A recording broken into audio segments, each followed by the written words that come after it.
국민의힘이 필리버스터를 포기한 이유 더 구체적으로 알아보죠. 더불어민주당이 방송통신위원장에 대한 탄핵안을 발의하고 표결까지 하려면 최소 나흘 안에 본회의를 2번은 열어야 합니다. 하지만 국민의힘이 필리버스터를 포기한 바람에 기간 내에 본회의는 다시 열리지 않게 됐죠. 이번엔 탄핵이 물 건너가게 된 민주당은 정기국회 내 다시 탄핵을 추진한다는 방침입니다. 강용호 기자가 보도합니다. 더불어민주당이 이동관 방송통신위원장에 대한 탄핵 소추안을 당론으로 발의했습니다. 결정을 하루 미루며 신중론을 펴는 듯 했지만 방통위법 위반 등 탄핵 사유가 충분하다고 본 겁니다.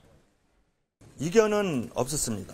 국회는 탄핵 소추에 해당되는 대상자들에 대해서 분명한 책임을 물어야 될 책무와 의무가 있다. 고발 사주 의혹을 받는 손준성 대구고검 차장검사와 자녀 위장 연임 의혹을 받는 이정섭 수원지검 2차장검사에 대한 탄핵도 당론 발의했습니다.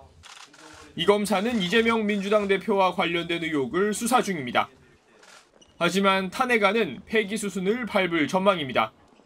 보고 24시간 이후 72시간 이내에 표결을 해야 하는데 국민의힘이 필리버스터를 취소해 기간 내 본회의는 열리지 않게 된 겁니다.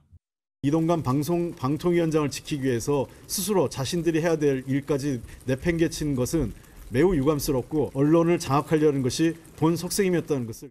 민주당은 일단 72시간 내 본회의가 열리도록 김진표 국회의장을 설득하고 안 되면 오는 30일 재추진한다는 방침입니다.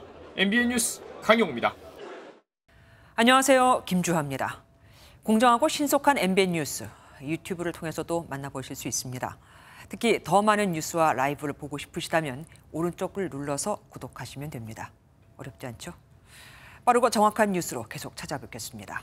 MBN 뉴스를 시청해 주신 여러분 고맙습니다.